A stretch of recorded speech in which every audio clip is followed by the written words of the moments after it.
Good morning, everyone. I'm Orange County District Attorney Dave Hoovler, and we're here today.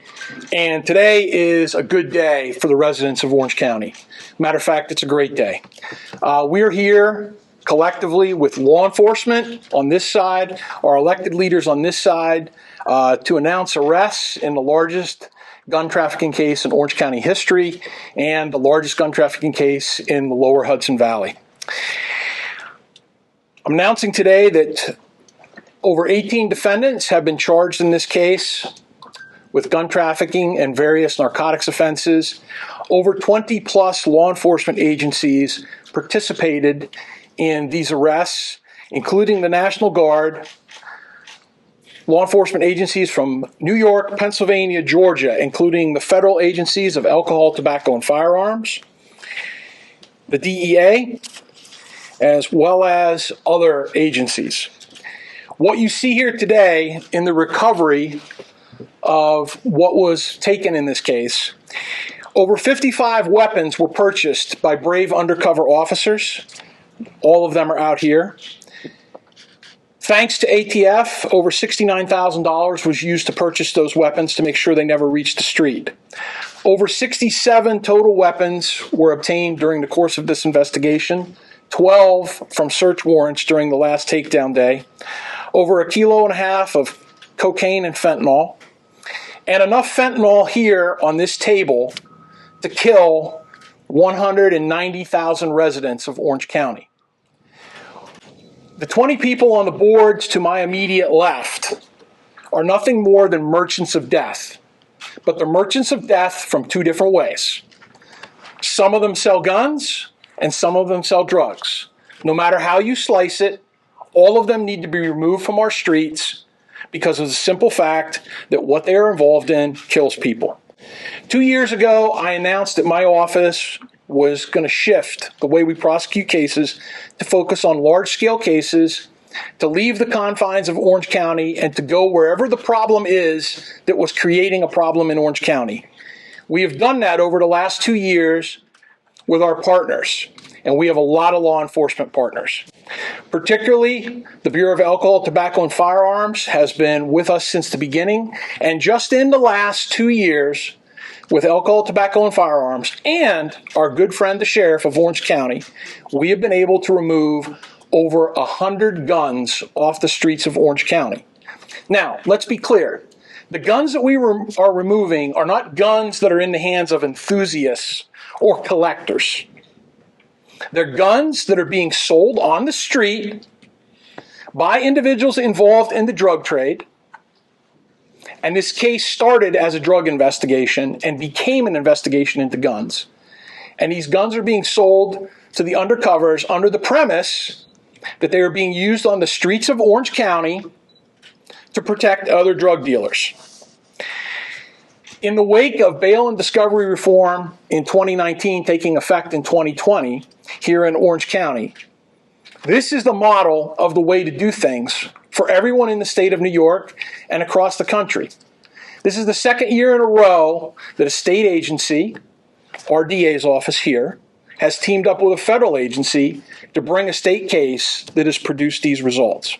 So about this case, what is it? It's simply an old-style, what we call iron pipeline case. The iron pipeline was dubbed years ago as guns coming from the south to the northeast, and that's simply what this case is. The vast majority of the guns you see here originated in the state of Georgia and came to New York and were sold to our undercovers here. Some of the guns here also came from Pennsylvania. Briefly, the case involves a simple conspiracy. Conspiracy is agreement between two or more people to commit an unlawful act or commit a lawful act unlawfully. That's what this case involves with the 20 individuals. The 20 individuals on those boards are all interconnected in one way or another, either to narcotics trafficking or gun trafficking, but all of those are interconnected in this case. The epicenter of this case focused on the city of Newburgh at 132 South Street, a non-operating restaurant called The Kitchen, and it was centered around an individual, Christopher Brown. Christopher Brown and essentially 4 other individuals, and while there are 20 people in this case charged, Christopher Brown and 4 other individuals orchestrated the narcotics side of this case and the gun side of this case. Christopher Brown was supplied with guns from Georgia by Dijon Lawrence and Sharon Witter, and supplied with guns by Matthew Chang, Carl Henry, and Harry Hunter. 2 of them are from Pennsylvania, 1 is from New York.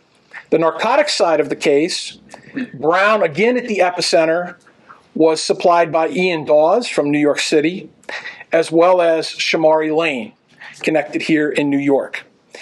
In addition to these individuals, on the gun side, Carl Henry, 52 of East Stroudsburg, Hamp Hunter, 40 of Poughkeepsie, Rohan Brown, 56 of Newburgh, Fitzroy Escoffery, 50 of Newburgh, Howard Hoffman, 54 of Newburgh, and again, Dijon Lawrence, 22 of Stone Mountain, Georgia, and Shawara Witter, 30 of Stone Mountain, Georgia, comprise the gun trafficking element of this case.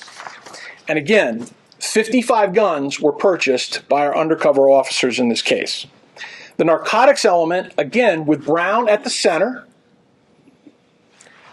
out of 132 South Street, was being supplied by Ian Dawes, 57 of New York City, Shamari Lane, 32 of Newburgh, and Howard Hoffman, 45 of Newburgh. You can see the schematic over there after the press conference to see how the supply chain worked.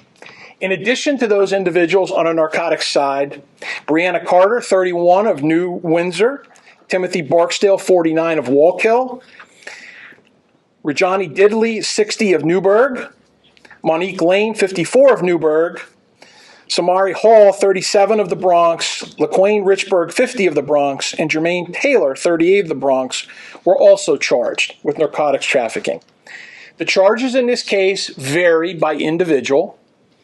The severity of the charges start out from anything from probation up to 15 to 30 years, depending on the severity of the charge and how many counts that they're charged with. The charges against each of the individuals are enumerated on the chart to my left. Of the individuals that were charged, 10 were bail eligible, meaning that they were held or bail could have been set on them. This investigation shows what can happen when you have teamwork. There are so many law enforcement agencies that played parts in this case. ATF provided so much manpower and money. I am forever grateful to them. They have done their job in keeping the residents of Orange County safe by working with us. The city of Middletown took part of the lead in this case. Your police chief, John Ewanciw, and the mayor, Joe DeStefano, are here today.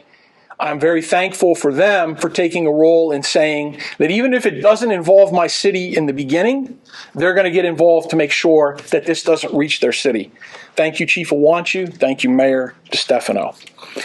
Again, to the chief and mayor of Port Jervis, the same statement goes to them. Chief Bill Warden said to me, "It's not coming to my city. We will devote resources to this." So did the mayor. To the mayor of Newburgh, who committed his department to assist, I thank you for that. Orange County Sheriff Paul Arteta, who's standing behind me to my right here, his assistance, as always, was there for the asking, and particularly on takedown day, his people did an incredible job of orchestrating everything happening on takedown day. New York State Police and the SIU unit, very thankful for them.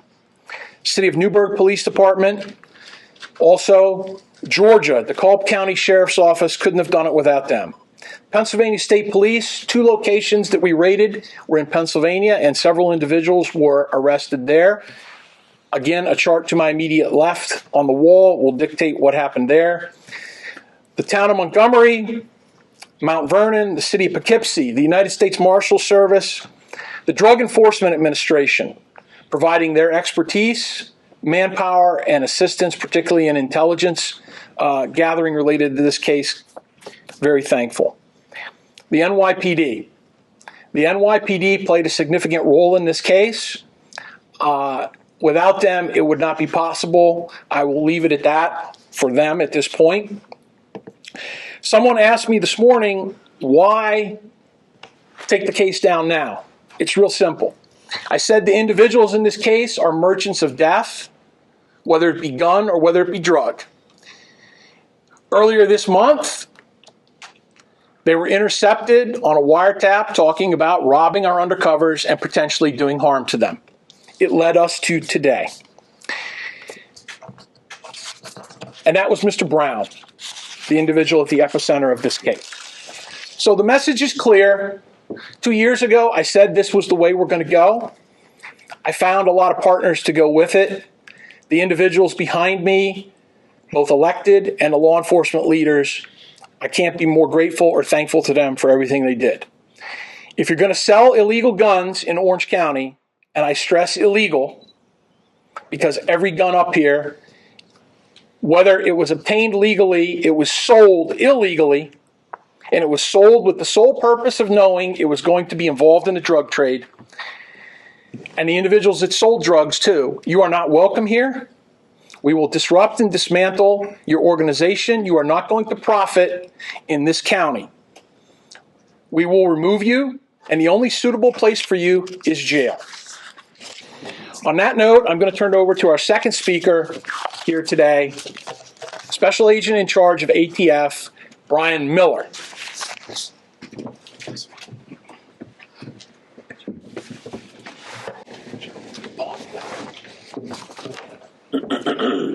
Good morning. My name is Brian Miller. I'm the Special Agent in charge for ATF in New York. I want to begin by thanking the dedicated men and women of ATF New York Field Division and all the many federal, state, and local law enforcement partners across multiple states that made this case possible.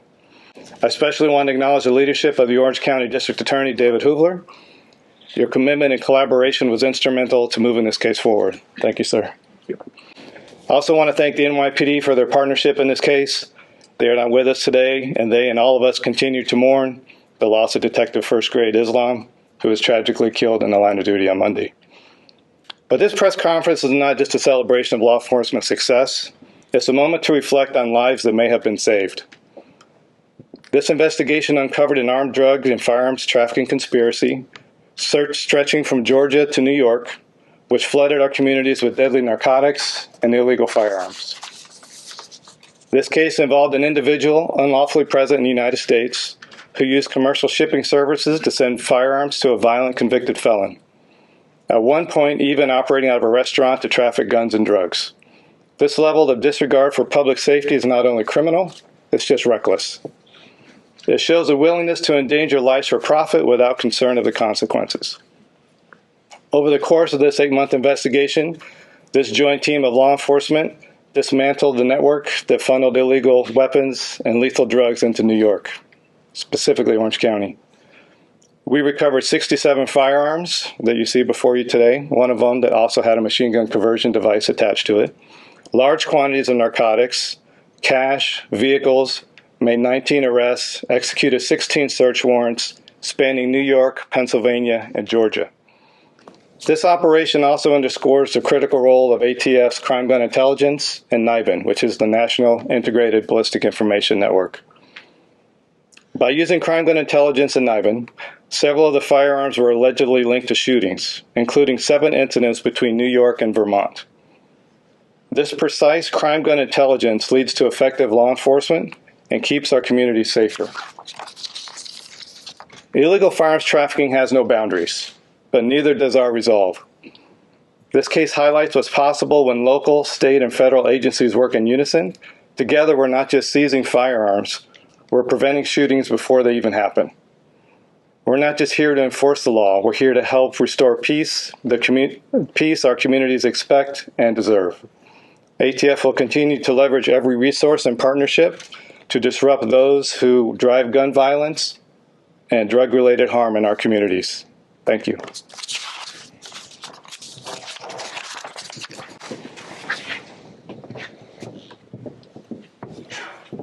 Next, I'll ask Orange County Sheriff Paul Arteta to speak. His office was instrumental in this case. Good morning. My name is Paul Arteta. I'm the Orange County Sheriff. I want to thank all of our federal, state, and local partners, as well as all the elected officials, and especially my good friend David Hoovler, the district attorney. Without the help of the countless effort of all of the law enforcement that was involved, this couldn't come to fruition. This is a case that's not simply about guns and drugs. Less than 5% of criminal activity are criminals that are in our cities, and they're doing a lot of damage to our children and a lot of our adults, but our children are who we need to protect the most. We need to keep the drugs and guns out of the hands of these children. It's becoming increasingly difficult to prosecute children who have these weapons in their hands and are causing damage in our different communities. And without the efforts collectively of everybody behind me and some of the folks in the audience here, we wouldn't have been able to bring this case here today. So I want to thank all my federal partners, state partners, and local partners again, and all the efforts of law enforcement and prosecutors in this case. Thank you. One of our partners was the Drug Enforcement Administration, and at this time I'm going to ask Special Agent in Charge in New York City, Frank Tarantino, to speak.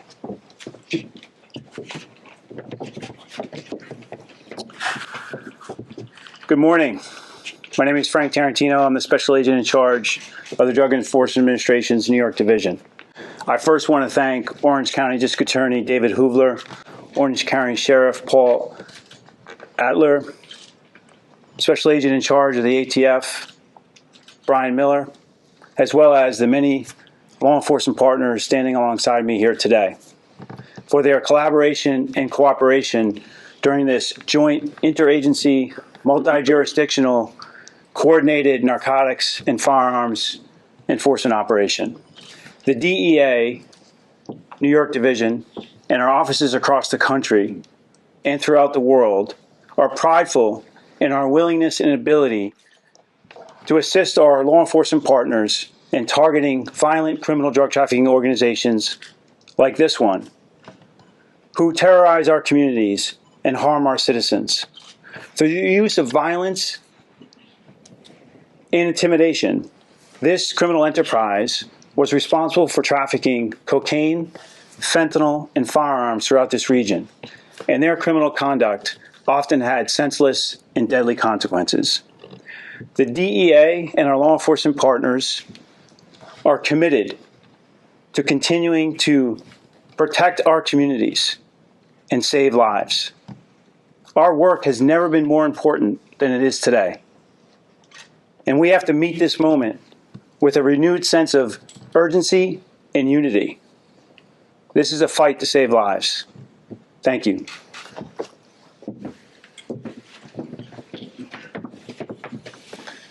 At this time, I'm going to ask Mayor DeStefano, the mayor from the city of Middletown, to say a few words.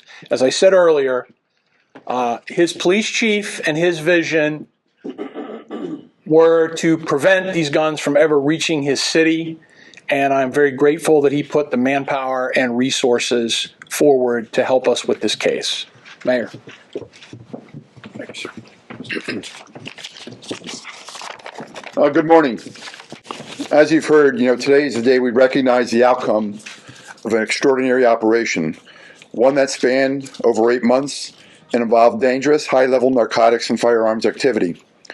This investigation, led by the Orange County Drug Task Force in partnership with agencies such as the City of Middletown's Police Department's Narcotics Unit, which was under the direction and leadership of Sergeant Jason Baudet, and of course our Police Chief John Ewanciw, resulted in the arrest of 19 individuals.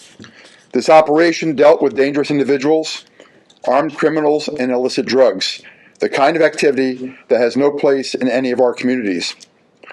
Although none of those arrested were from the City of Middletown, and no direct activity took place here, we know this crime has no municipal boundaries. Guns and drugs can move easily, and do move easily, from town to town. What happens in one part of Orange County affects all of us in Orange County. As a mayor and an elected official, I know our role is to provide the resources support, and policy backing necessary for law enforcement to do their jobs effectively. But operations like this are not successful because of us, the politicians. They are successful because of the bravery, dedication, and skill of the men and women conducting them. This is a huge success, and the credit belongs to those who face the real danger to protect our communities. I want to extend my sincere thanks to Orange County District Attorney David Hoovler, to our Chief John Ewanciw, and his office for their strong prosecutorial support and the Chief's strong commitment, also along with the ATF, for their financial and logistical resources, and to all of our county, state, federal, and local partners who played a role in making this operation a success. This is a prime example of what happens when agencies work together, and that's why we as a city will continue to cooperate and support multi-agency task force like this one, because it works. We will continue to play a part to make Middletown, Orange County, and the entire Hudson Valley a safer place to live, work, and play. So let this serve as a clear message. If you're engaged in the kind of criminal behavior, law enforcement is working together across jurisdictions, across party lines, and we will find you. So once again, congratulations to all involved, and thank you. Thank you, Mayor. Also, another police department that was very instrumental in helping us, Port Jervis City Police Department, their police chief, Bill Warden, couldn't be here today, but the mayor there, Dom Sicalise, played an instrumental role in dedicating resources to this. Mayor of Port Jervis. Thank you, District Attorney Hoovler. Good morning, everyone. My name is Dominic Sicalise. I'm the mayor of the city of Port Jervis. This case will have a positive and far-reaching impact on our entire region, as these guns surely would have made their way into our neighborhoods. As we can see today, it is critical that our law enforcement agencies work together. We now live in a world where our respective law enforcement agencies must conduct investigations outside of our individual jurisdictional boundaries. It is not just important, it is essential. The future of these types of cases, as we can see behind us, is collaboration and looking at crime regionally in a unified approach. I'd like to thank my Chief of Police, William Warden, Lieutenant John Fitzpatrick, as well as our dedicated District Attorney, Dave Hoovler, and Sheriff Paul Arteta. As Mayor of Port Jervis, working side by side with our police department, we knew that these drugs and guns were heading towards our neighborhood. I want to thank all of our law enforcement partners that were involved for working tirelessly and selflessly to continue to keep our cities safe. I would also like to thank the elected officials behind me who also dedicated resources to keep our community safe as well. Thank you. Additionally, the city of Newburgh played a role in this. Chief Rolla is here today, as well as the mayor of that city, Torrance Harvey. Mayor.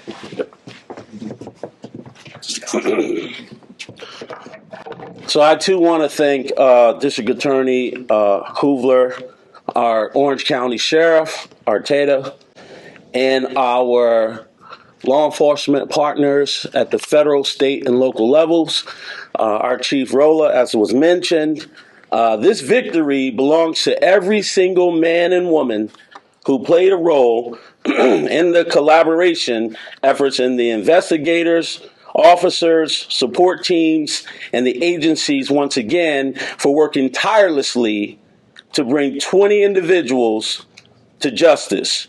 Your action has not only upheld the rule of law, but has also provided safeguards for countless lives and families in Orange County and the city of Newburgh. This operation, centered around the iron pipeline conspiracy, was both complex and critical. You have achieved something truly historic, and the importance of your work cannot be overstated. You have sent a clear message that we will not tolerate the trafficking of illegal guns and drugs in our city, in our community, and throughout our county and state. Thank you very much for your courage, your perseverance, your dedication. Together, we made Orange County a safer place, and I know that this achievement will resonate for years to come. Let us continue to stand together against those who threaten our public safety and well-being, because public safety is our #1 priority in the city of Newburgh and Orange County and throughout our nation. Let us build the strength of collaboration and future success for all. It's a new day in Newburgh. We're a new Newburgh. We're revitalizing our city, and we want peace in our streets and unity in our community. So once again, the old Newburgh is behind us. Let's continue to collaborate. And I again thank our District Attorney, David Hoovler, our Orange County Sheriff, our state partners in law enforcement, the DEA, the ATF, and NYPD, all that were involved. Thank you very much for this very, very important occasion. Thank you. Obviously, you see here today that we are using a converted building. I'd like to thank our DPW workers here at Orange County for all of their hard work and effort in assisting us in getting this location. And that wouldn't be possible without the help of our county executive, Steve Newhouse, who is the chief financial officer of our county and made sure that we had the resources available to do this case. Executive Newhouse. Thank you, DA Hoovler. I'm grateful to be here today. I'm grateful for a number of reasons. I will tell you that the district attorney and the sheriff and I yesterday spoke at different times, and the only thing we cared about was not what you see in front of us. Our priority yesterday was to make sure that the officers involved in what you see in front of us are safe and made it through safe.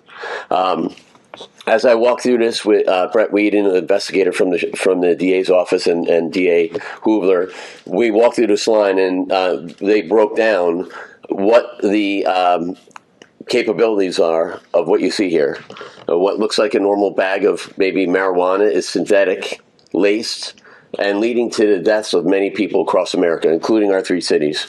My friends and colleagues and mayors here, Republicans and Democrats, are joined. We felt the pain of what these drugs do to our kids and what they do to our residents. The weapons that you see here, as the DA said, and some of our other speakers or law enforcement partners, when the arrests were made, some of the folks had these guns. And the other thing that the district attorney mentioned, that the man that is at the centerpiece of this on the Orange County side, Mr. Brown, had planned on trying to rob or do some harm to these undercovers. So I'll end on one last thing. There's a lot of people to thank here, the DA, the sheriff, and all our law enforcement partners here.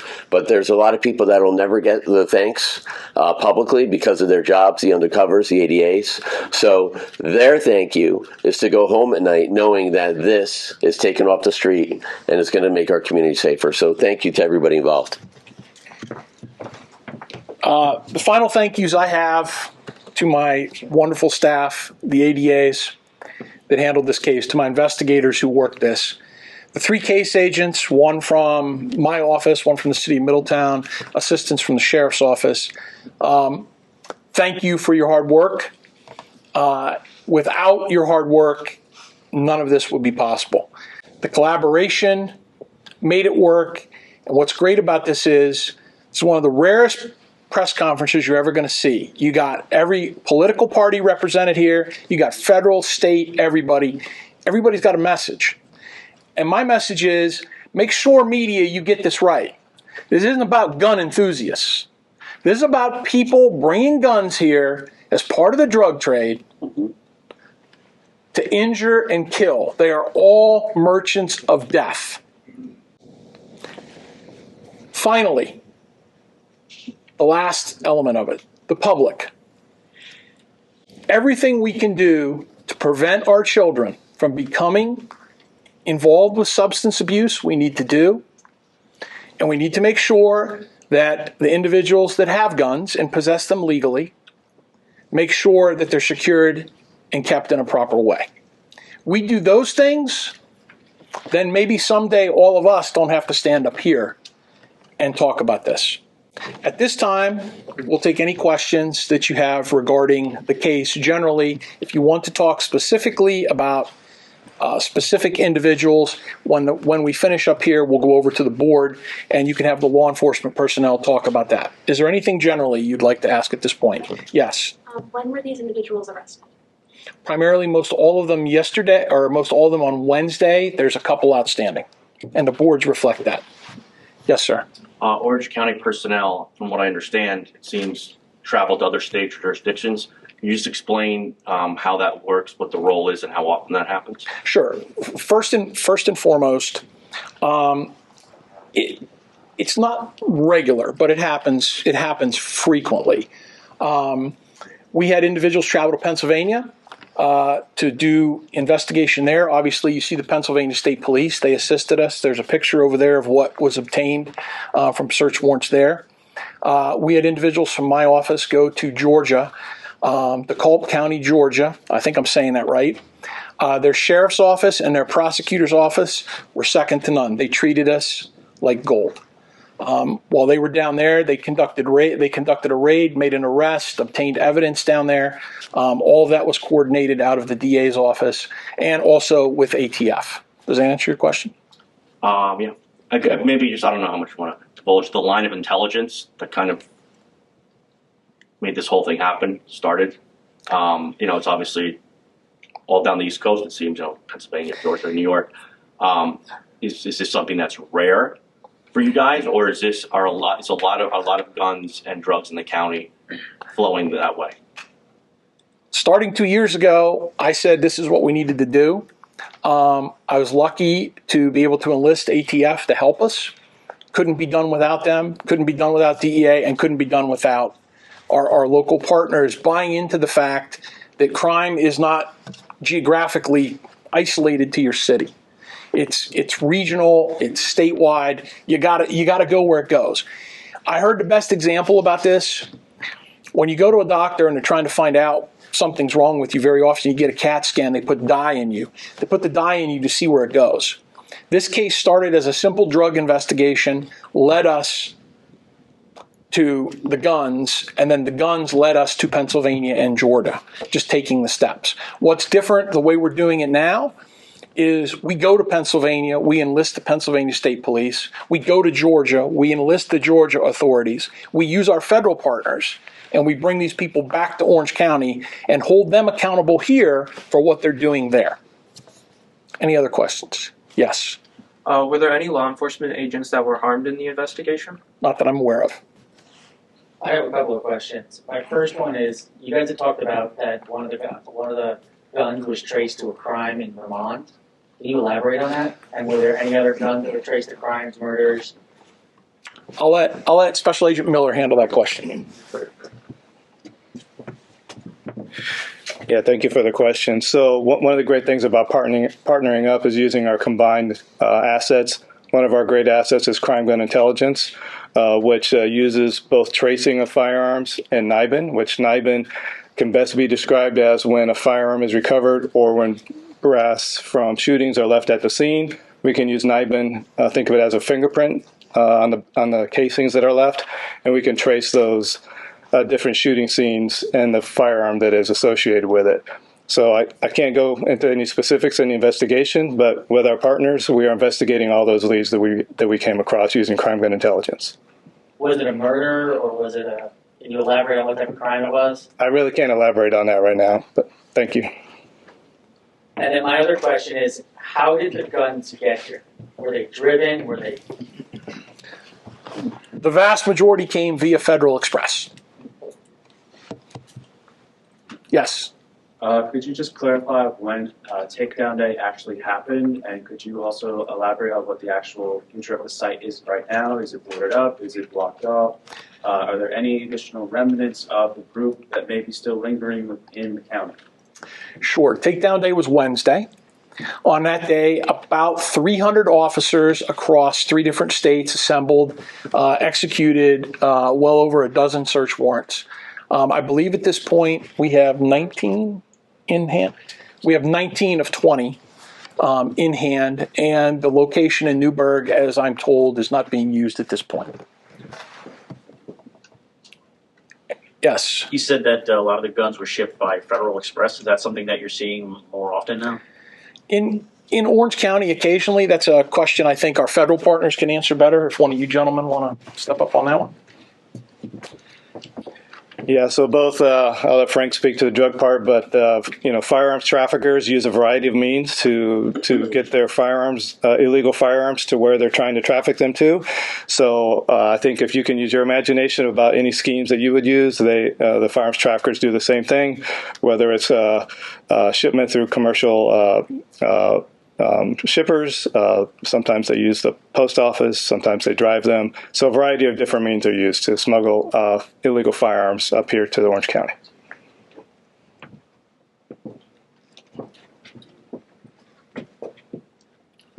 Okay. Sorry, I don't know.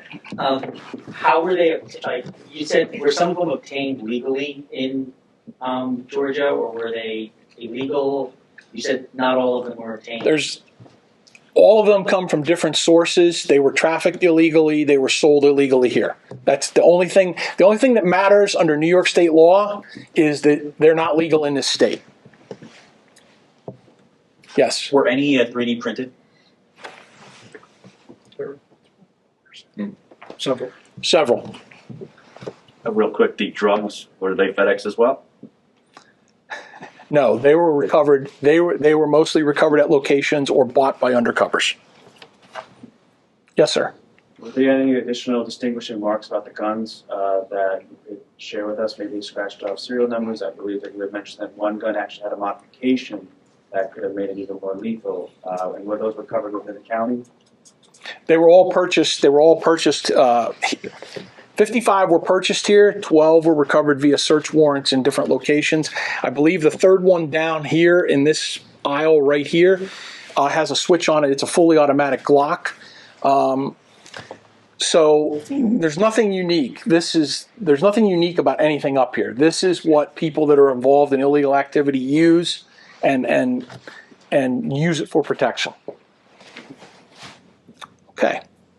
Being no more questions, I would just ask that all the law enforcement speakers be available over at the boards for any follow-up questions you have on specific individuals. Thank you for coming here today. And that's it.